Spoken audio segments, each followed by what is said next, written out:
안녕하세요. 실천닷컴 공무원과학의 박태훈입니다. 지난 시간에 우리가 판의 구조에 대한 내용들 쭉 살펴봤었죠. 자, 오늘은 페이지 452쪽 지표면의 변화부터 시작을 하겠습니다. 고체지구의 변화 중에서 지난 시간에 썼던 판의 경계 그리고 판의 구조 그런 내용들과 함께 이 부분 지표면의 변화 부분도 상당히 중요하게 다뤄지는 부분이기 때문에 오늘 수업 내용 잘 들어주시면서 정리를 해 주시기 바랍니다. 제일 먼저 우리가 살펴볼 내용은 바로 풍화작용에 관련된 내용인데요. 자, 이 풍화작용이라고 하는 게 무엇인지 이제부터 한번 차근차근 살펴보도록 하겠습니다. 자, 풍화작용이라고 하는 것은 말 그대로 암석이 잘게 부수어지는 그런 현상들을 이야기를 하는데요. 우리는 크게 세 가지의 풍화작용을 이야기할 수가 있습니다. 그 첫 번째는요, 바로 이제 기계적 풍화작용인데요. 기계적 풍화작용 같은 경우에는 물리적인 힘, 즉 물리적인 변화에 의해서 암석이 잘게 부스러지는 것을 우리가 이제 기계적 풍화작용이라고 이야기하는데요. 대표적인 예로 압력의 변화가 나타나거나 혹은 물의 동결작용 같은 것들이 일어나는 경우를 이야기할 수가 있습니다. 자, 우리 앞에서 우리 아름다운 한반도, 즉 우리나라의 지질 구조에 대한 내용들을 쭉 살펴보는 과정 중에서 화성암 지형에서 잘 나타나는 특징들, 특히 이제 수직으로 이제 틈이 생기는 이제 주상절리랑 그다음에 가로로 틈이 생기는 판상절리에 대한 내용들, 이런 내용 살펴봤었거든요. 자, 이때 주상절리라고 하는 것 다시 한번 좀 생각을 해보면요, 주상절리는 암석에 세로로 틈이 생기는 과정이었어요. 쉽게 말하면은 이렇게 용암이 냉각되는 과정 중에서 이렇게 틈이 생기게 되거든요.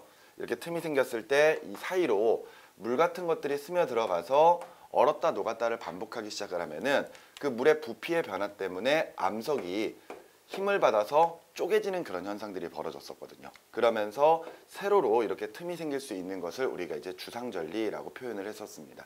자, 그리고 판상절리 같은 경우에는요, 지하 깊은 곳에서 굳어진 심성암 같은 계열들이요, 나중에 풍화작용을 받은 지표면의 변화 때문에 지표면이 이렇게 깎여 나가기 시작하면은 압력 감소로 인해서 화성암이, 심성암이 안쪽으로 융기가 되기 시작을 하죠. 바깥쪽으로 이렇게 올라오기 시작을 하는데 이 과정에서 압력의 감소로 인해서 암석에 이렇게 가로 모양의 틈이 생겨서 깨져나가는 이런 현상들을 우리가 이제 판상절리라고 표현을 했었습니다. 좀 전에 우리가 살펴보고 있던 기계적 풍화작용 같은 경우에 물리적인 힘에 의해서 잘게 부스러진다. 그 말인즉슨 압력 변화의 대표적인 예가 바로 판상절리 같은 예로 볼 수가 있겠죠. 즉 판상절리 같은 경우에는 압력의 감소로 인해서 지금 현재 틈이 생기는 것, 암석이 깨지는 것을 이야기하고 있단 말이에요. 그리고 주상절리 같은 경우에는 물의 동결작용의 대표적인 예라고 볼 수가 있겠습니다. 자, 물론 꼭 이렇게 화성암 계열에서만 이런 틈이 생기느냐, 그건 아니겠죠. 예를 들어 이제 압력 변화라고 하는 것은 좀 전에 봤었던 판상절리처럼 압력의 감소로 인해서 깨지는 경우도 있겠지만 도리어 압력이 증가해서 깨지는 경우도 있을 겁니다. 말 그대로 암석에 힘을 가하게 되면은 암석이 깨질 거 아니에요. 그런 것들 모두 다 기계적 풍화작용의 대표적인 예라고 볼 수가 있고요. 물의 동결작용, 특히나 이제 주상절리 같은 데서 잘 나타나는 그런 현상들이긴 하지만 일반적으로 암석이 틈이 있고 그 암석에 물이 스며들 수 있다면 언제든지 기계적 풍화작용은 일어날 수 있을 것이다 라고 이제 우리가 생각을 할 수가 있겠죠. 자, 이렇게 첫 번째 기계적 풍화작용에 대한 내용들을 살펴봤고요. 두 번째는 바로 화학적 풍화작용입니다. 말 그대로 화학 반응에 의해서 지금 현재 풍화작용이 일어나고 있는 경우를 이야기를 하는 건데요. 화학 반응을 한다라는 것은 보통 반응물이 생성물로 가는 과정 중에서 기존의 성질을 잃어버리고 새로운 형태로 바뀌어 나가는 것을 우리가 이제 화학 반응이라고 표현할 수가 있겠죠. 그 말 그대로 이제 화학 반응을 받아서 물에 완전히 용해 녹아 들어간다거나 또는 완전히 구성 성분이 바뀌어서 파괴되는 그런 현상까지 일어나는 경우를 모두 다 우리가 화학적 풍화작용이라고 이제 우리가 생각할 수가 있겠네요. 자, 먼저 첫 번째 예로는 용해작용이 있는데요. 용해작용, 말 그대로 암석이 녹아 들어가는 과정을 이야기를 하겠죠. 자, 이때 용해작용의 대표적인 예는 바로 석회동굴의 형성 과정을 우리가 살펴볼 수가 있습니다.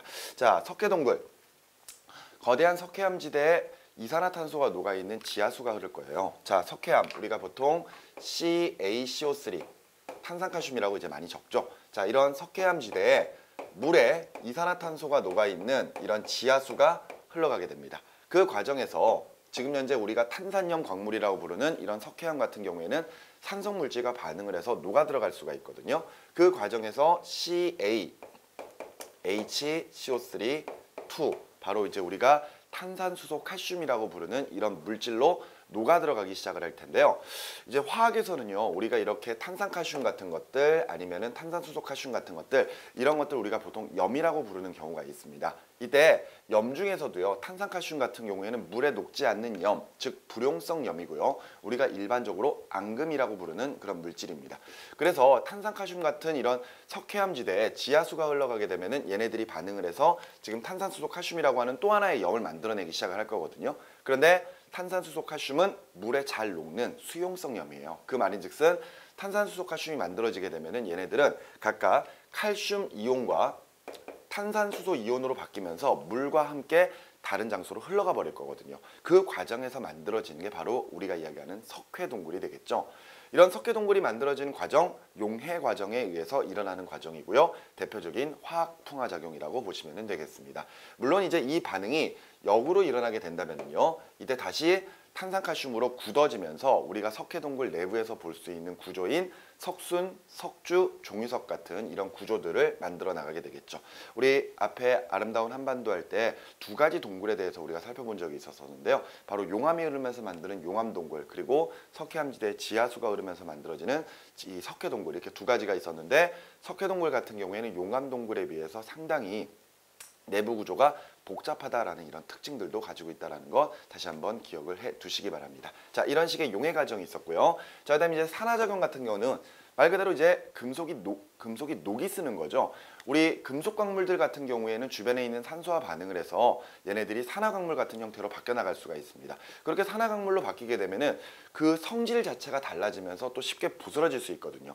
대표적인 예가 철광석 같은 것들이겠죠. 자, 우리가 알고 있는 철은 굉장히 단단한 성질을 가지고 있는데요. 그 철이 산소와 반응해서 산화철이 될 겁니다. 대표적인 예로 Fe2O3나 혹은 Fe3, O4 이런 식의 구조들이 있거든요. 자, 이런 식의 Fe2O3나 또는 Fe3O4, 우리가 보통 적철석이나 혹은 자철석이라고 부르는 그런 광물들인데요.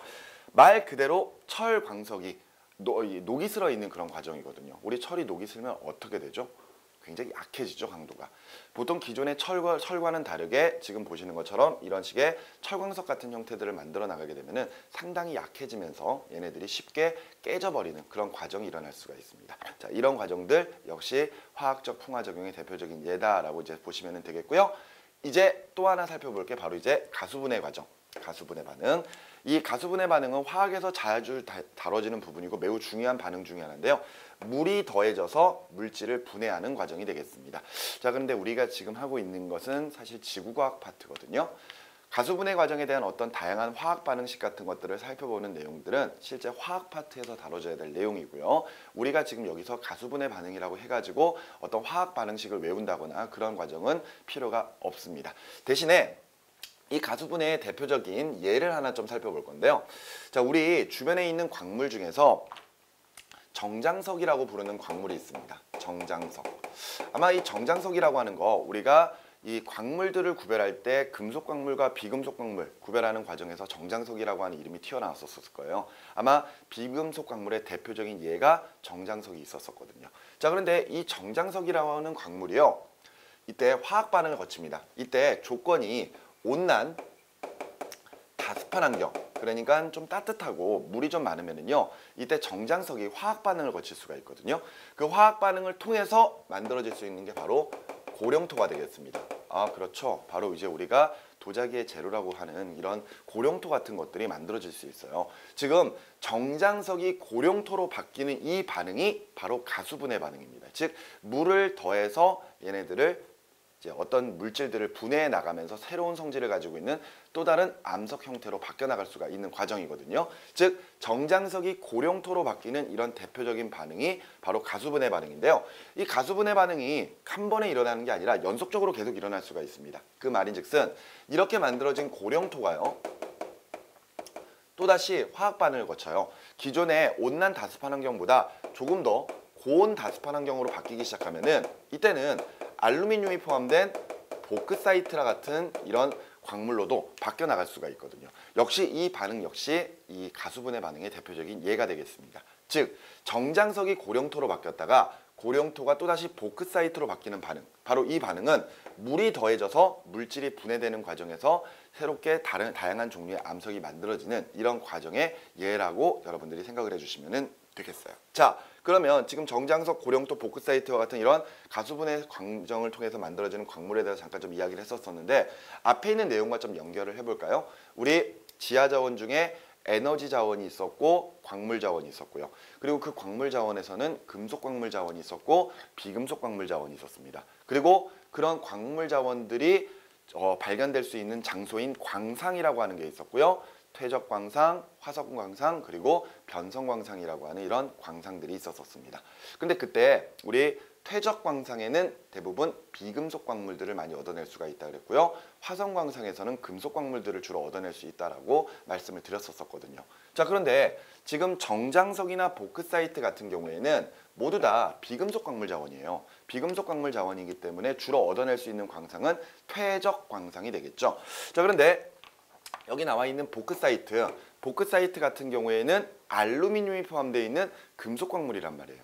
자, 여기서 혹시나 약간 의구심이 드는 그 학생들이 있을지 모르겠는데, 선생님 어떻게 정장석이나 고령토 같은 비금속 광물이 어떻게 금속 광물로 바뀌나요? 라고 이제 물어보는 친구들이 가끔 있거든요. 그런데 사실 정장석이나 고령토의 화학 성분을 보면은요, 그 안에는 비금속 광물만 있는 게 아니라 금속 광물들도, 금속 원소들도 포함이 되어 있어요. 그런데 다만 전체 암석의 비율 중에서 그 금속 원소들이 차지하고 있는 비율이 매우 적다라는 거죠. 즉 정장석에서 고령토로 가는 과정 중에 물이 더해지면서 어떤 성분 원소들이 빠져나오기 시작을 하고, 고령토가 또다시 보크사이트로 가는 과정 중에서 역시 계속해서 성분 원소들이 빠져나오기 시작을 합니다. 그러면서 보크사이트 같은 경우에는 기존에 이제 정장석이나 고령토가 가지고 있는 금속 광물들 중에서 특히 알루미늄 원소의 비율이 상당히 높은 그런 광물을 우리가 이제 보크사이트라고 부른다라고 생각을 하시면 되겠어요. 즉 이런 식으로 정장석이나 고령토도 금속 원소가 포함되어 있기 때문에 화학 반응을 거치게 되면은 보크사이트와 같은 금속 광물 자원으로 바뀌어 나갈 수가 있다라는 것. 자, 정장석이나 고령토 같은 비금속 광물 자원이 어디서 얻어졌다? 그렇습니다. 퇴적 광성에서 얻어집니다. 그런데 금속 광물 자원들은 대부분 다 이 화성 광상에서 주로 많이 얻어지긴 하지만 보크사이트는 어떻게 만들어지는 거예요? 그렇습니다. 정장석이 고령토로, 고령토가 또다시 보크사이트로 바뀌면서 얻어지는 광물 자원이거든요. 그렇기 때문에 당연히 보크사이트는 퇴적 광상에서 얻어낼 수 있는 그런 광물 자원, 금속 광물 자원이 된다는 거. 거기까지도 우리가 연결을 해 나갈 수가 있겠죠. 자, 이렇게 해서 지금 현재 우리가 두 가지의 풍화작용에 대한 내용들을 살펴봤습니다. 하나는 기계적 풍화작용이었고요. 하나는 화학적 풍화작용이었고요.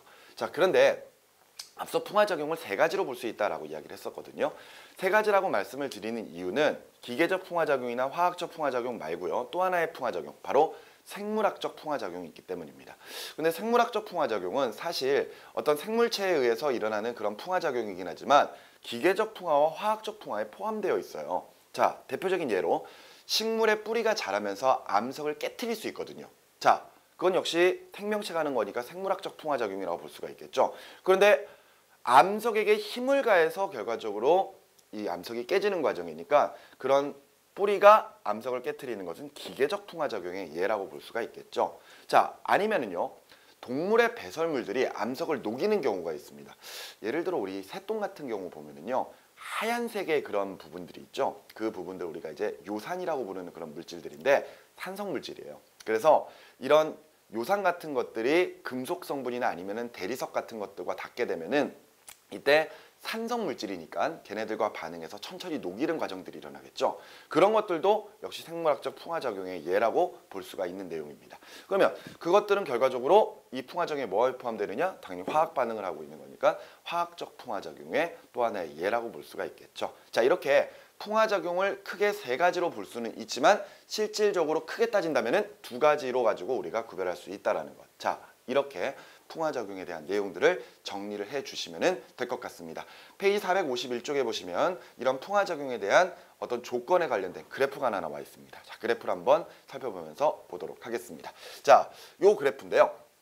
자, X축은 연강수량, 그리고 Y축은 연평균 기온입니다. 자, 그 말인즉슨 지금 현재 요 그래프를 봤을 때 여러분들이 주의해야 될 사항이 있어요. 자, 강수량인데요. 지금 보통 그래프에서는 X축에서 플러스 X 방향으로 가거나 혹은 y축에서 플러스 y 방향으로 가게 되면은 이때 더 그 수치가 커지는 그런 현상들이 주로 일어나게 되는데 그렇게 표현이 되어 있는데요. 그래프를 한번 잘 볼까요? 그래프를 보시면은 도리어 연 강수량에서 위쪽으로 갈수록 강수량이 많아지는 거 확인할 수가 있죠. 여기가 0이고 여기가 200이에요. 그 말인즉슨 이쪽으로 갈수록 비가 많이 온다. 도리어 이쪽으로 갈수록 비가 적게 오는 지역이구나 라는 거 확인할 수 있고요. 연평균 기온도 살펴볼까요? 연평균 기온 살펴보면은 위로 갈수록 마이너스 20도까지 떨어져요. 그죠? 반대로 아래로 내려오면은 20도, 30도까지 온도가 계속 올라가거든요. 그 말인즉슨 지금 현재 우리가 보고 있는 이 그래프에서는요.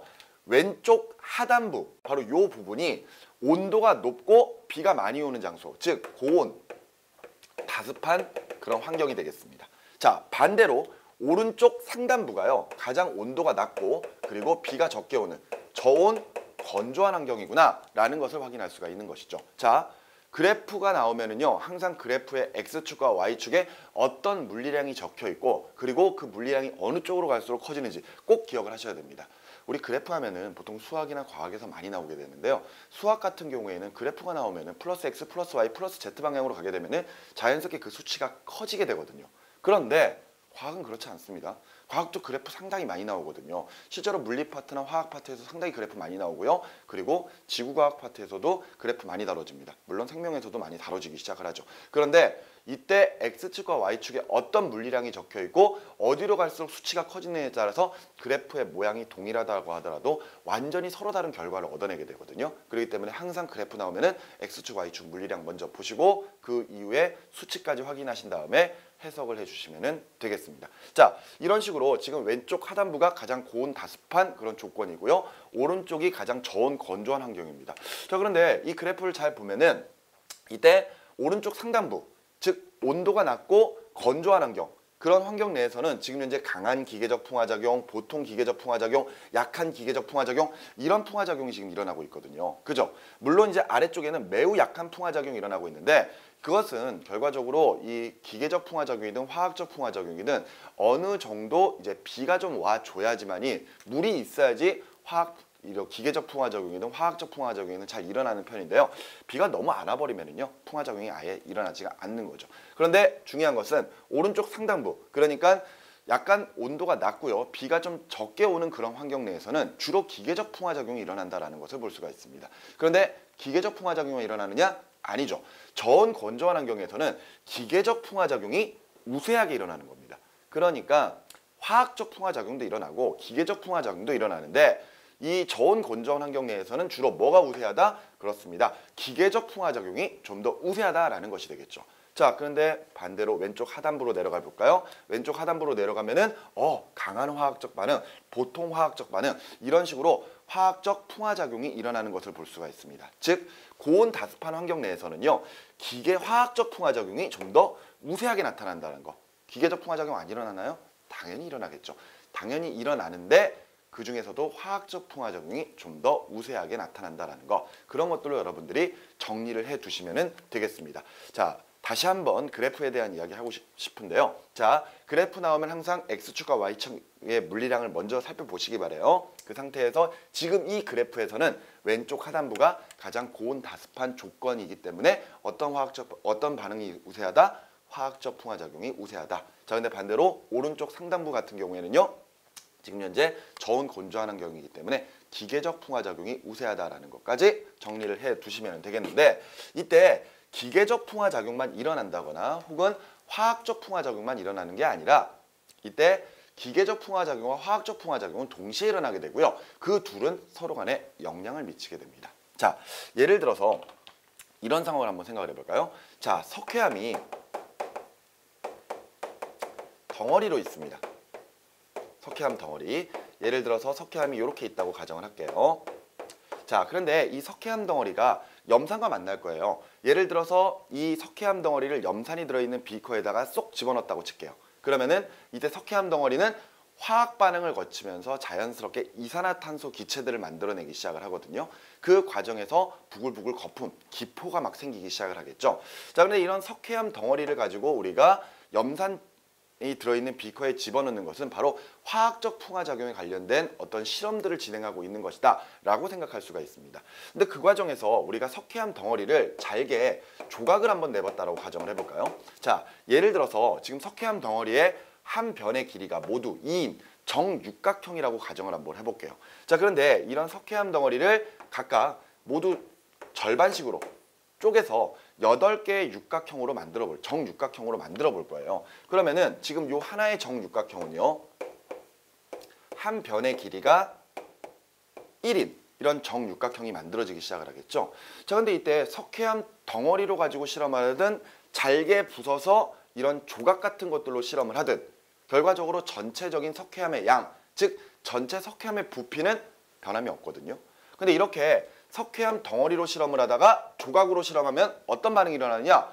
그 기포가 발생하는 그 시간, 즉 속도가 상당히 빨라지게 되어 있습니다. 그 이유는요, 우리 화학 반응에서 어떤 반응이 일어나기 위한 조건들이 있는데 그 조건들을 우리가 크게 두 가지로 보고 있거든요. 두 가지 중에 첫 번째가 바로 입자 간의 충돌이고요. 두 번째가 에너지입니다. 그런데 이때 석회암 덩어리가 아닌 석회암 조각으로 실험을 하게 되면은 이때 이 석회암의 표면적 자체가 증가하는 현상이 있기 때문에 자연스럽게 입자 간의 충돌이 많아질 수 있는 조건이 생기게 되죠. 자, 이해가 안 되신다고요? 자, 그러면은 지금 석회암 덩어리를 조각으로 만들었을 때 표면적을 한번 계산을 해보도록 하겠습니다. 자, 석회암 덩어리 상태에서 한 변의 길이가 모두 2인 정육각형이라고 그랬어요. 그렇다면 한 면의 크기는 2 곱하기 2가 되겠죠. 근데 정육각형이니까 면이 몇 개? 6개입니다. 그죠? 즉 4, 6에 24, 24만큼의 표면적을 가지고 있는 상태거든요. 자, 그런데 이것을 잘게 부술 거예요. 그래서 한 변의 길이를 1짜리인 정육각형 8조각을 만들어낼 겁니다. 그러면 이제 표면적을 한번 계산을 해볼까요? 자, 면의 크기는 1 곱하기 1이 되겠죠. 이게 6개가 있네요. 그죠? 그런데 이때 전체 정육각형의 개수가 8개니까요. 6, 8에 48. 그렇습니다. 바로 처음보다 표면적이 몇 배? 2배만큼 커지는 그런 현상이 벌어지게 되죠. 전체적인 부피는 동일하지만 이때 표면적 자체가 2배로 커져버리기 때문에 입자 간의 충돌 횟수도 그만큼 늘어날 수 있다고 볼 수가 있는 거죠. 그렇기 때문에 반응 속도가 빨라져서 기포가 더욱더 빠르게 발생을 하는 그런 과정들이 일어날 수 있는 겁니다. 자, 여기서 이야기하고 싶은 것 바로 이때 석회암 덩어리가 염산과 반응하는 것은 우리가 기존에 봤던 풍화작용 중에서 화학적 풍화작용의 대표적인 예라고 볼 수가 있겠습니다. 자, 그런데 암석을 쪼개든 것, 덩어리를 조각으로 잘게 부숴주는 것, 이것은 기계적 풍화작용이죠. 자, 그 말인즉슨 어떤 장소에서 기계적 풍화작용이 일어나게 되면은 화학적 풍화작용도 더 우세하게 나타날 수 있다는 것, 둘은 서로 간에 영향을 끼친다라는 것, 그런 내용들을 바로 이런 내용에서 정리를 하고 싶은 겁니다. 자, 다시 한번 정리하자면요. 자, 저온 건조한 환경 내에서는 뭐가 더 우세하다? 기계적 풍화작용이 더 우세합니다. 그리고 이런 저온 건조한 환경에서 기계적 풍화작용이 일어나면요, 보통 암석이 잘게 부수어지면서 어떤 사면을 따라 미끄러져서 어떤 부분에 이렇게 쌓이는 구조가 생길 수가 있거든요. 그렇게 어떤 암석 조각 같은 것들이 쌓여서 만들어지는 그런 환경들을 우리가 테일러스라고 부릅니다. 그런데 이런 테일러스가 발달할 수 있는 환경은 기계적 풍화작용이 우세한 장소에서 테일러스라고 하는 환경들이 만들어질 수 있다는 거 기억을 좀 해두시기 바라고요. 반대로 고온 건조한 환경 내에서는 뭐가 좀 더 우세하다? 그렇습니다. 화학적 풍화작용이 좀 더 우세하다라는 것 기억을 해두시면 좋겠습니다. 자, 이 내용 페이지 452쪽까지 나와 있는 내용이었습니다. 자, 여기까지 정리가 되셨으면 다음으로 넘어가서 페이지 452쪽 사태로 넘어가도록 하겠습니다. 자, 사태. 우리가 보통 산사태라고 이제 많이 표현을 하죠. 자, 이때 사태라고 하는 것 바로 어떤 물질이 경사면을 따라 미끄러져 내려오는 현상들을 이야기를 합니다. 보통 지층이 미끄러져 내려온다거나 혹은 암석 같은 것들이 미끄러져 내려오는 그런 과정들을 우리가 이제 사태라고 표현하고요. 주로 산에서 일어나기 때문에 우리가 산사태라고 이제 표현을 하죠. 자, 대표적인 산사태, 최근은 아니고요. 몇 년 전에 있었던 우면산 산사태가 있었죠. 그죠? 그렇게 지층 자체가 미끄러져 내려오면서 그때 아파트를 덮쳐서 이렇게 많은 피해를 입혔던 그런 산사태가 있었었는데, 자, 이 사태라고 하는 것들을 알기 위해서는 먼저 우리가 약간 물리적인 내용들을 좀 정리를 좀 해야 될 것 같습니다. 자, 이 내용을 보면서 정리를 좀 해보도록 할게요. 자, 예를 들어서 어떤 경사면이 있고요. 그 경사면의 각도를 우리가 지금 세타라고 이제 이야기를 하고 있습니다. 근데 이 세타라고 하는 각도를 가진 경사면에 어떤 질량을 가지고 있는 물체가 놓여 있는데요. 이때 이 질량을 m이라고 가정을 하면은요. 이때 여기 W라고 적혀 있는 무게, 바로 이 무게를 우리가 mg라고 이제 표현을 할 수가 있거든요. mg. g는 중력 가속도가 되겠죠. 자, 그러면서 이제 무게라고 하는 중력은 결과적으로 연직 아래 방향으로 이렇게 작용을 하기 시작을 할 겁니다.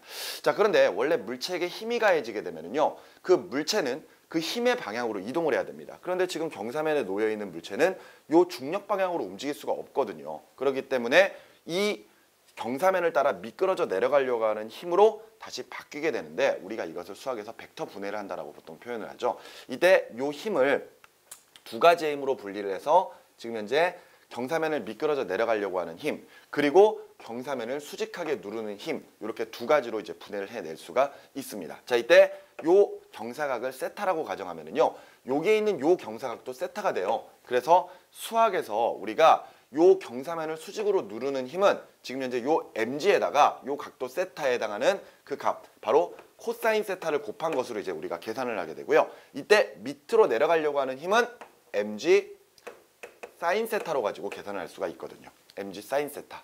보통 학생들에게는 뭐 수학에서 배우는 내용이니까 뭐 그거는 거기 가서 배우라고 이야기를 하고요. 보통 이거 외우라고 할 때는 그냥 mg 슬라이딩 세타 이렇게 이제 외우라고 많이 이야기를 하는데, 원래 지구과학에서는 이런 식의 사인 세타, 코사인 세타 이런 것들을 하는 것은 아니죠. 자, mg 사인 세타, 바로 경사면을 따라 미끄러져 내려가려고 하는 힘입니다. 즉 우리가 지금 보고 있는 이 사태라고 하는 현상이 일어날 수 있게 만드는 궁극적인 힘이 바로 요 mg 사인 세타, 바로 경사면을 따라 미끄러져 내려가려고 하는 힘이거든요. 그런데 물체가 움직이려고 하면은요, 항상 그 물체의 운동을 방해하려고 하는 힘이 생기죠. 그렇습니다. 바로 마찰력입니다.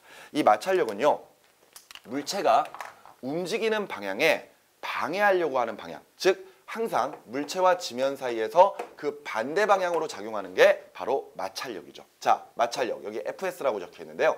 마찰력 FS는 그 어떤 경사면의 거친 정도를 표현하는 마찰계수 뮤에다가 이때 수직항력이라고 하는 바로 n의 값을 곱해주게 되는 게 바로 마찰력이 되겠습니다. 그런데 이때 이 수직항력이라고 부르는 이런 힘은요, 물체가 경사면 혹은 지면을 수직하게 누르는 힘의 반작용으로 생기는 게 수직항력 n이기 때문에 앞서 물체가 지면을 수직하게 누르는 힘이 mg 코사인 세타라고 그랬거든요.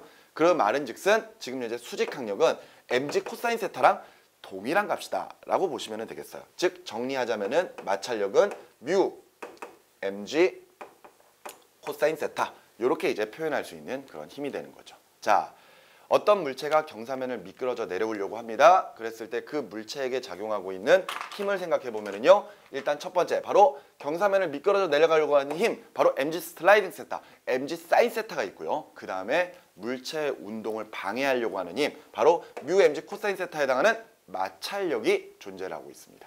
근데 두 힘은 서로 반대 방향이죠. 이때 어떤 물체에게 작용하고 있는 마찰력이 mg 사인 세타보다 더 크다면 물체는 움직이지 않고 그 자리에 머물러 있겠죠. 사태가 일어나지 않습니다. 그런데 이때 만일 그 물체에게 작용하고 있는 마찰력의 크기보다 반대로 mg 슬라이딩 세타, 미끄러져 내려가려고 하는 힘이 더 크다면 당연히 그때는 물체가 미끄러져, 암석이 미끄러져 내려오니까 그것이 우리가 부르는 사태라고 이제 표현을 할 수가 있게 되는 것이죠.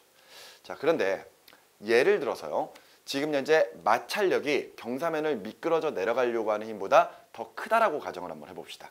자, 그러니까 마찰력 뮤 mg 코사인 세타가 있고요. 그리고 반대로 미끄러져 내려가려고 하는 힘 mg 사인 세타가 있습니다. 자, 이 두 힘이 있는데 마찰력이 더 커요. 마찰력이 더 크다면 물체 미끄러지지 않겠죠. 그런 상태에서 요 경사가 세타의 크기를 조금씩 키워보도록 할게요. 세타의 각도를 조금씩 키워보도록 하겠습니다. 그런데 이렇게 세타의 각도를 키우게 되면은 지금 마찰력과 그 다음에 경사면을 미끄러져 내려가려고 하는 두 힘 중에서 변하는 값은요, 바로 코사인 세타랑 사인 세타, 이 두 가지밖에 없거든요. 그런데 이때 우리 삼각함수에서 코사인 세타에서 세타 값, 각도가요 점점 커지기 시작하면은요, 코사인 세타 값은 도리어 작아지기 시작을 합니다. 반대로 사인 세타 같은 경우에는 경사각, 세타의 각이 커지면 커질수록 그만큼 사인 세타 값은 커지게 되거든요. 그러면은 얘 처음에는 마찰력이 컸고 마찰력이 경사면을 미끄러 내려가려고 하는 힘보다 더 컸는데 세타의 각도를 점점 키우다 보면은 이때 뮤 mg 코사인 세타는 계속해서 작아지기 시작을 할 거고요. 그리고 반대로 mg 사인 세타 값은 점점 커지기 시작할 거거든요. 그 과정에서 언젠가 요 두 힘이 서로 같아질 때 그 어떤 경사각이 있을 겁니다. 자, 지금 이런 식으로 경사각을 키우다 보면은 어느 순간에 뮤 mg 코사인 세타와 mg 사인 세타가 같아지는 그 순간이 있겠죠. 그랬을 때 그 세타의 각도, 그 세타를 우리가 안식각이라고 부릅니다. 안식각. 자, 안식각이 무엇이냐? 안식각은요, 경사면에서 물체가 미끄러지지 않는 최대 각도를 이야기합니다. 그렇습니다. 자, 지금 경사각을 좀씩 키워가다 보면은 어느 순간인가 뮤 mg 코사인 세타와 mg 사인 세타가 서로 같아지는 그 순간이 생길 거예요. 자, 그 각도에서 각도가 조금이라도 더 커져 버리게 되면은 코사인 세타 작아지고요. 그리고 사인 세타 값 커져 버리겠죠. 그렇기 때문에 자연스럽게 경사각을 미끄러져 내려가려고 하는, 경사면을 미끄러져 내려가려고 하는 힘이 더 커져 버리니까 그때부터는 사태가 일어나기 시작을 하는 거죠. 자, 이때 그 경사면에 어떤 물체가 미끄러지지 않는 최대각, 안식각이 정해져 있습니다. 정해져 있는 상태에서 사태가 일어나기 위한 첫 번째 조건은 바로 그 경사각이 정해져 있는 안식각보다 더 커야만 한다는 거예요. 자, 요게 지금 사태가 일어나기 위한 첫 번째 조건이 되겠습니다. 자, 그런데 이런 식으로 안식각이라고 하는 게 있을 때 그러면 이 안식각은 어떻게 정해질 수 있느냐? 안식각에 영향을 줄 수 있는 요인들이 있겠죠. 자, 그 안식각의 영향 요인들을 좀 정리를 해보도록 하겠습니다. 자, 안식각의 영향 요인인데요. 첫 번째는요, 바로 그 사면을 구성하고 있는 입자의 크기가 되겠습니다. 자, 입자 크기. 예를 들어서 어떤 사면은 진흙으로 되어 있을 수도 있고 어떤 사면은 모래 혹은 어떤 사면은 자갈 같은 거 아니면 더 큰 암석 같은 걸로 되어 있을 수 있겠죠. 자, 근데 보통 안식각에 영향을 주는 요인들을 살펴보면은 이때 첫 번째 입자 크기가 크면 클수록 안식각도 지금 현재 크게 나타납니다. 자, 안식각이 크다 그랬어요. 안식각은 앞서 말씀드렸던 것처럼 물체가 미끄러지지 않는 최대 각도를 이야기합니다. 그 말인즉슨 안식각이 크다. 사태가 일어나기 쉽다, 어렵다? 어렵다가 되는 거겠죠. 자, 안식각이 큽니다. 결과적으로 사태가 일어나기 위해서는 안식각보다 경사각의 각도가 더 커야 돼요. 그런데 지금 안식각이 크다고요?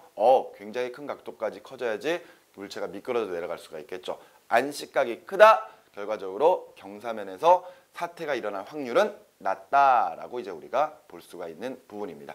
그러니까 예를 들어 자갈 같은 것들이나 모래, 진흙 같은 것들을 우리가 손에 이렇게 담고 있다가 촥 뿌려가지고 이렇게 삼각형 모양, 원뿔 모양 같은 걸 이렇게 쌓았을 때요.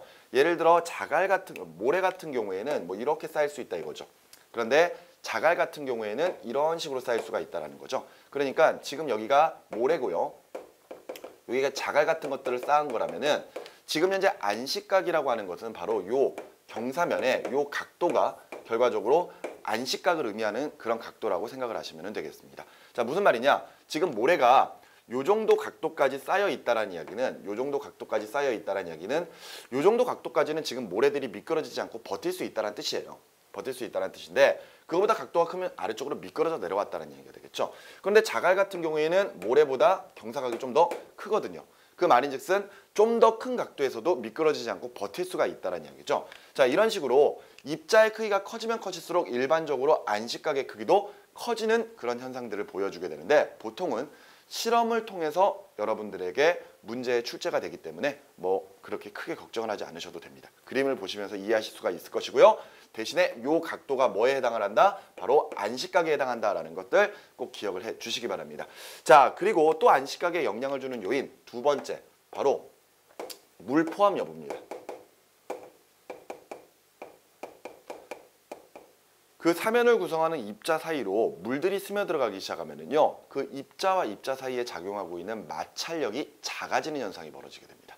그러면 이때 물이 많이 포함될수록 결과적으로 그 입자와 입자 사이에 해당하는 그 작용하고 있는 저항력 자체가 굉장히 많이 줄어들고요. 물과 함께 쓸려 내려가 버리기 때문에 결과적으로 안식각이 작아지는 그런 효과가 생겨버려요. 안식각이 작아진다? 그렇습니다. 사태가 일어나기 쉬워진다라는 이야기가 되겠죠. 자, 아까 입자의 크기가 커요. 안식각이 커집니다. 안식각이 커지면 그만큼 사태가 일어나기에는 어려운 조건이 되는 거죠. 그런데 반대로 물이 포함됩니다. 물이 많이 포함돼요. 그러면은 저항력이 작아지기 때문에 물과 함께 미끄러져 내려가 버립니다. 안식각이 작아져요. 안식각이 작아지게 되면은 사태가 일어날 확률은 점차 높아지기 시작을 하는 거죠. 자, 지금 보시는 것처럼 이런 식으로 어떤 안식각에 영향을 줄 수 있는 요인들에 대해서 지금 현재 쭉 설명을 해드리고 있습니다. 이것 말고도 예를 들어 지층 구조가 어떻게 되어 있느냐, 그런 경우에 따라서도 역시 마찬가지로 사태가 더 잘 일어날 수도 있고 일어나지 않을 수도 있습니다. 자, 그런 내용들은 뒤에 가서 사태의 종류에 대해서 우리가 살펴보면서 다시 한번 이야기를 할 텐데요. 이때 앞서 이런 안식각에 관련된 것들, 입자 크기가 변할 때 안식각이 어떻게 달라지느냐, 혹은 물이 포함됐을 때 어떻게 안식각이 달라지느냐, 이런 것들은 기본적으로 어느 정도 사항들은 알고 있는 내용에서 보통 문제에서는 어떤 실험 등을 통해서 보통 우리가 다뤄가는 경우가 상당히 많습니다. 그런데 어떤 문제들을 보다 보면은요, 물 포함 여부에 관련된 이런 실험에서 물이 약간 포함되면 도리어 안식각이 커지는 그런 경우도 우리가 실험에서 볼 수도 있거든요. 무슨 이야기냐? 여러분들 바닷가에 가서 그 해변에서 모래성을 만든다고 가정을 한번 해보세요. 그냥 건조된 모래로 이렇게 막 쌓아봤자 성이 잘 안 만들어지거든요. 근데 약간 젖어있는 모래 같은 걸로 모래성 같은 것들을 만들면은 모래가 잘 쌓이지 않습니까? 모래가 잘 쌓인다는 것은 그만큼 안식각이 커지고 있다는 뜻이 되는 거거든요. 그런 경우에는 건조 상태보다 물이 포함됐는데도 불구하고 도리어 안식각이 커질 수 있네? 이런 상황을 우리가 생각할 수가 있는 거잖아요. 그렇습니다. 예를 들어서 점토로 이루어진 광물 같은 것들이나 기타 일부 어떤 특정 광물들 같은 경우에 어떤 입자들 같은 경우에는요, 약간의 물이 포함되면 도리어 점성도가 증가하면서 얘네들의 안식각이 도리어 커지는 그런 경우도 있어요. 하지만 물이 많이 포함되면 결과적으로 안식각이 작아질 수밖에 없다는 거. 자연스럽게 흘러내려가 버리는 거예요. 물과 함께. 그러니까 그만큼 안식각이 작아질 수 있다는 거, 그런 것들을 기억을 해두셨으면 좋겠습니다. 자, 그러면 사태에 대한 종류가 어떤 내용들이 있는지 한번 살펴보도록 하겠습니다. 자, 사태는 크게 우리가 세 가지로 볼 수 있는데요. 유동사태라고 하는 게 있고, 그 다음에 미끄러짐 사태, 그리고 마지막으로 낙하사태, 이렇게 해서 크게 세 가지로 볼 수가 있습니다. 자, 제일 먼저 우리가 볼 것은 바로 유동사태거든요. 유동사태. 근데 우리 유동사태는 이렇게 좀 정리를 해주시면 될 것 같아요. 유동사태는 지층이 미끄러지는 것,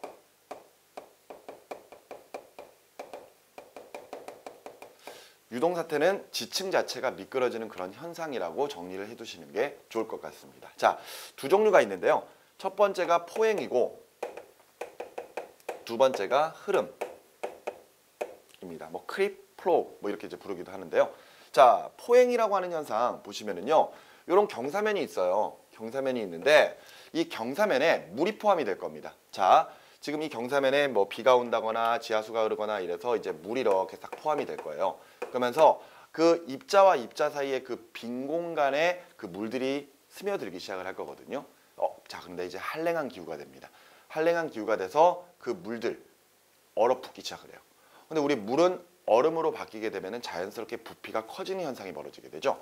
그 말인즉슨 지금 현재 지층에 포함되어 있는 물이 얼면서 지층의 부피가 커지니까 지층이 팽창하기 시작한다는 겁니다. 근데 지층이 팽창하는데 어느 방향으로 팽창하느냐? 이때 경사면의 수직 방향으로 팽창을 해요. 경사면의 수직 방향으로. 자, 요 방향으로 팽창을 합니다. 자, 이렇게 지층이 팽창을 하는데 이후에 다시 온난한 기후로 바뀌어요. 온난한 기후로 바뀌게 되면은 물이 녹아 들어가기 시작하겠죠. 물이 녹으면 다시 부피가 줄어듭니다. 부피가 줄어드는데 물의 부피가 줄어들면 지층의 부피도 줄어들게 될 것이거든요. 그런데 앞서 팽창할 때 경사면의 수직 방향으로 팽창을 했죠. 그런데 이때 부피가 줄어들었을 때는 다시 얘네들이 원상태 지점으로 돌아가는 게 아니라 이때 중력 방향, 즉 연직 아래 방향으로 내려오는 이런 현상들이 벌어집니다. 자, 여기다가 다시 좀 옮겨서 그림을 그려보도록 할게요. 자, 이렇게 경사면이 있는데 경사면에 물이 포함돼요. 물이 포함된 상태에서 물이 얼어서 지층이 팽창된다. 그러면 이때 어느 방향으로? 경사면의 수직 방향으로. 근데 물이 녹았다. 그렇습니다. 연직 아래 방향으로 내려오죠. 자, 근데 또다시 얼었다? 경사면의 수직 방향. 그리고 또다시 녹았다? 연직 아래 방향. 이런 식으로 지층 자체가 천천히 오르락 내리락 하면서 천천히 미끄러져 내려오는 그런 현상들을 우리가 포행이라고 표현을 합니다. 포행. 아주 천천히 미끄러져 내려오는 거예요. 우리가 느끼지도 못합니다. 하루 동안에 일어나는 현상도 아니고요. 굉장히 오랜 시간에 걸쳐서 지층 전체가 천천히 미끄러져 내려오는 현상이에요. 그렇기 때문에 이 포행은 사실 산사태와는 관련이 없다라고 생각하시는 게 맞을 겁니다. 자, 아주 천천히 내려와. 우리가 느끼지도 못해요. 느끼지도 못하게 매우 천천히 내려오면서 지층 자체가 오르락 내리락 하는 그런 현상을 우리가 포행이라고 부른다는 거. 이렇게 기억을 해두시면 되겠습니다. 자, 포행 이해되셨나요? 자, 그러면 두 번째 흐름 현상을 볼게요. 자, 흐름. 영어로는 플로우인데요. 자, 경사면이 있어요. 경사면이 있는데, 자, 이 경사면의 구조를 좀 잘 볼까요? 지금 아까 포행이랑은 좀 다르게 흐름에는요, 요 안쪽에 요렇게 지금 선들이 그려져 있어요. 자, 이 선이 뭐냐? 바로 우리가 이제 아는 뭐 지층선, 그러니까 예를 들어 층리나 아니면은 예를 들어 단층선, 이런 식의 구조라고 생각을 하시면 되겠습니다. 그러니까 쉽게 말해서 층층이 지층들이 쌓여 있는데 이 지층이 쌓여 있는 그 층리 혹은 땅이 끊어져 있는 단층선이 경사면과 나란한 경우입니다. 이렇게 나란하게 되어 있는 상태에서 지금 현재 이 부분에 물이 포함될 거예요. 물이 포함되게 되면은 그렇습니다. 저항력이 작아지게 되죠. 저항력이 작아지는 과정 중에서 요 위에 있는 요 지층 자체가 한꺼번에 빠른 속도로 확 미끄러져 버리는 이런 현상들을 우리가 이제 흐름, 영어로는 플로우라고 이야기를 하고 있는 겁니다. 앞서 포행이랑은 다르게요. 굉장히 빠른 속도로 지층 자체가 미끄러져 내려오는 현상이에요. 굉장히 빠르게. 자, 그러니까 우리가 이제 산사태라고 부르는 것들, 바로 이 산사태가 바로 요 흐름, 바로 이 흐름을 이야기합니다. 흐름을. 자, 예를 한번 들어볼까요? 자,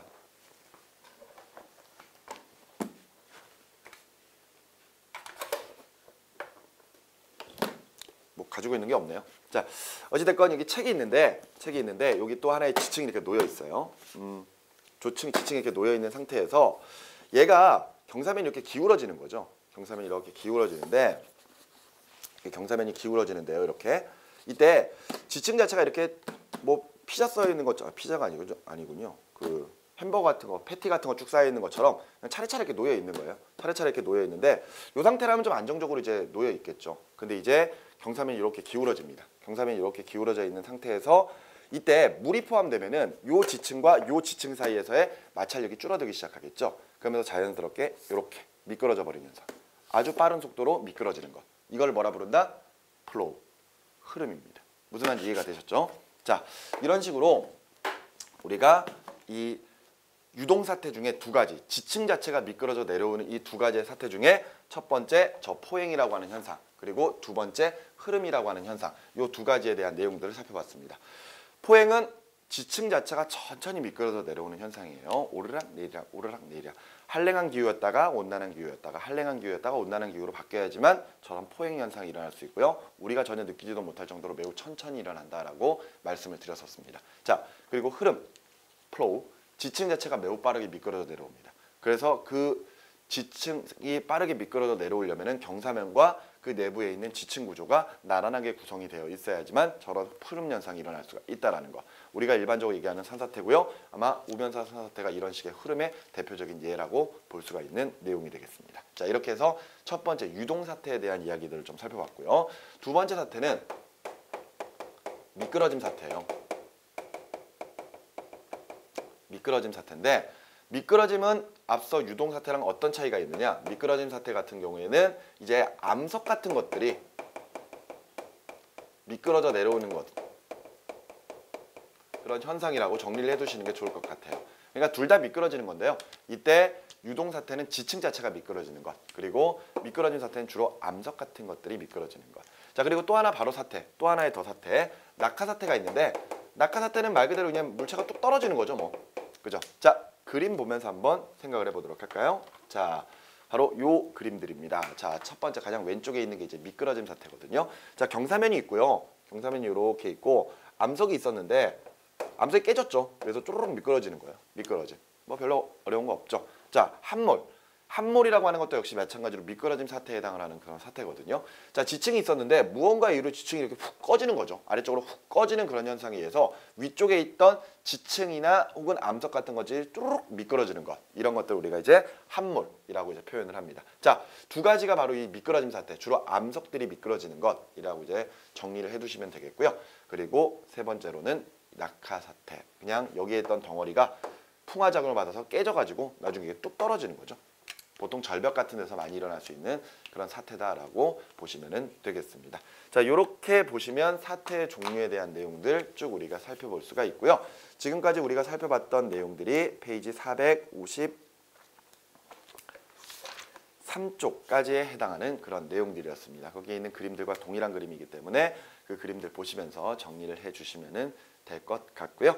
그 아래쪽에 있는 페이지 453쪽의 지질재해 피해와 대책 부분 뒤쪽으로 넘어가서 그 지질재해 피해 대책에서 지진 그리고 화산활동 사태에 대한 내용들 쭉 나와 있습니다.